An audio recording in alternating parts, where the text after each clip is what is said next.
Hello and welcome everybody. Yes, tomorrow we're playing against Benfica, so of course there had to be a Benfica preview. Now there is not going to be an analysis, although I am going to do a analysis on the actual match itself. And the reason for that is that most of the time when I watch Benfica matches, they were not in high quality, they were not in HD. So making analysis of that would be not as fun for you guys watching that. So I decided, you know what, I'm gonna look at the first game and then make an analysis of that. But what have I known, what have I learned from Benfica over the last couple of days while watching them? I've learned that they've probably got one of the best defenses in Europe for starters, and that their front four, but front three really is dangerous. Now, look at Benfica. Let's actually look at how they came to this round. Let's look at where they came from. So basically, they defeated Zenit. They defeated Zenit in the last round while being 1-0 down until the 85th minute. Of course, it was 1-1 on aggregate, so they would have gone to extra time. But they had the mental strength to score 2 goals in the last 5 minutes to basically win the match against Zenit and seal it. And although 1 goal was from a goalkeeping error, you know, to have that mental strength to come back, to have that mental strength to actually want to win the match, that is what I find really impressive, and that's why I'm a little bit looking forward to this match. I can't deny it. Now, besides that goal, what is another key feature of the game besides mental strength? They are really good defensively. They are probably one of the best defensive teams that we've played in a long time, and I put them on the same level as Juventus. Just that they play that good defensively while basically always going for the attack. So we have a different kind of defense here, not a defense that likes to defend, not a defense that likes to defend a 1-0 lead, a 2-1 lead, but a defense that wants to attack but still looks good while defending. So that is really a positive for us, because we normally play against a packed bus. So I'm hoping that that's not going to change this time. I'm hoping that Benfica, they'll really go for it. They'll really want to score that away goal, and if they do, then we can actually play fast attacks against their backline, which when we do, we look terrifying for the other teams. So yeah, I'm hoping that we'll do something along those lines, but it all depends obviously on how Benfica play, because if they decide to park the bus, then we won't be able to really do much. Now currently Benfica is first in the Portuguese league, and they're doing really well, except the defense has been really outstanding this season. But there are also a number of key players that I have to really highlight here, and those are Gaetan. I'm probably butchering all these names, so yeah, forgive me if I'm butchering these names, but Renato Sanchez, Gaetan, and Jonas. Now, whether Jonas will play, I don't know. Although Renato Sanchez and Gaetan, they should be definitely playing. And Renato Sanchez is basically one of the most hottest youngsters out there. We all know him. We pretty much every big club has been linked with him, so you know, us included. So he's not an unknown name to football fans. He is a name that, you know, a lot of players know, because he's supposed to be the next big thing, and that's the next best thing. And having watched him for a few minutes and a few hours and a few days here and there, I have to say that he's really, really, really good. Now you have your normal things that you get from your teenagers, which is obviously great dribbling skills, great dribbling skills, great drive to go forward, great burst of pace, great switch of pace. You have all these little things, but what really sets him apart from me is his vision and composure for his age, because he is only a young kid, and besides that, he's actually got really good vision. He likes to pick his teammates out. He's really he's playing at a level that he shouldn't be playing mentally wise. When he sees his teammate in a better position, he'll pass to the teammate instead of taking a shot. All these little things that really set him apart from other youngsters, and it's going to be interesting seeing him, because we normally struggle against a side that has pace in them, and Benfica do have pace in their side. Now another player obviously that I mentioned is Gaetan, and he's basically your typical winger. He's able to just play really, really fast, really quick, great with the ball, great technically, and he's able to get past 1 or 2 players quickly while maintaining the speed, while maintaining the drive to go forward. So I know a player that is going to be really dangerous for us. Of course, is he going to get the ball often? Probably not, but when he gets the ball, he has to create something good, which we'll have to stop, but we'll see how that turns out. But obviously he's another key danger man. And then the striker Jonas, who's currently scored, I believe, 32 goals in 37 matches in the league this season.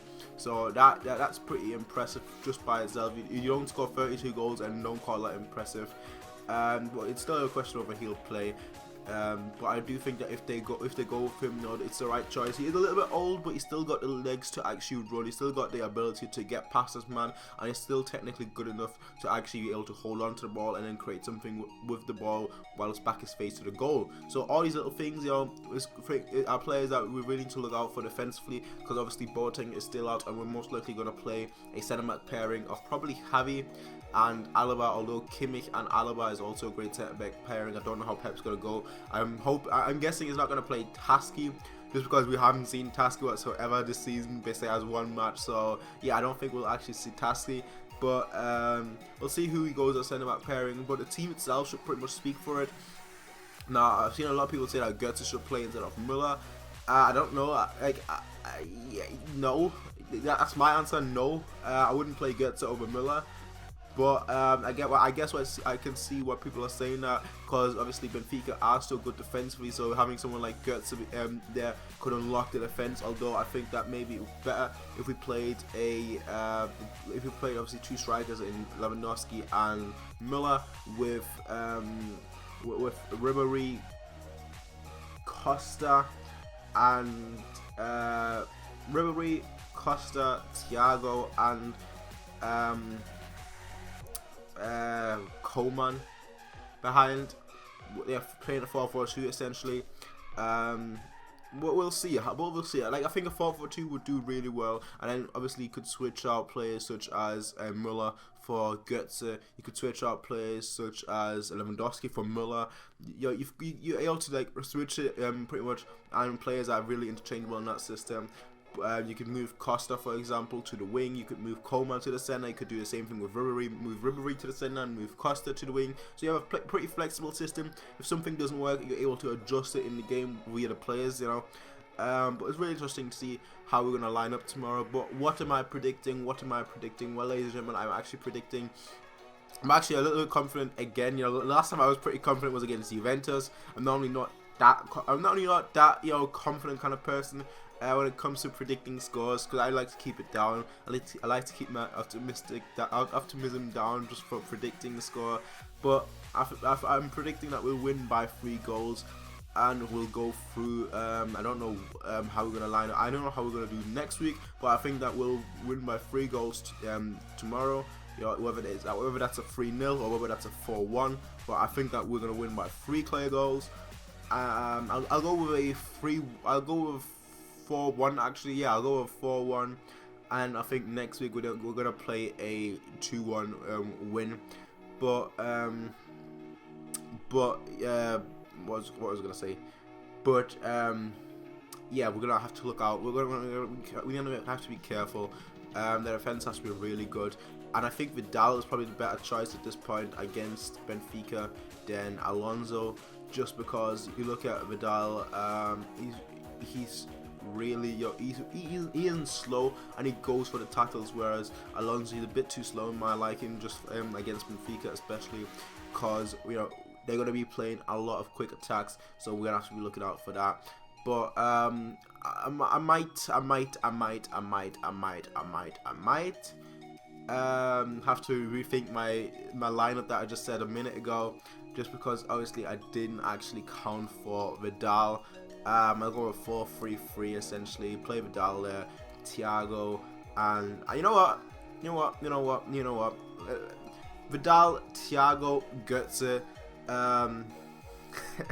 But yeah, Vidal, Thiago, Götze, Ribéry, Lewandowski, and Müller. Here you go. That's my lineup. It's a bit of a mix, and it's a bit of a different kind of lineup that you normally expect us to play with.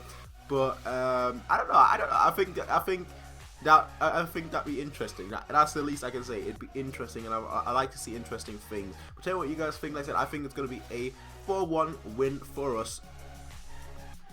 Their keeper Julio Cesar is out injured. I know a lot of people when I wrote that on Twitter was saying that he's just pretending to be injured so he doesn't concede 7 goals again, because obviously he was the keeper for Brazil when they conceded 7 goals against Germany in the World Cup.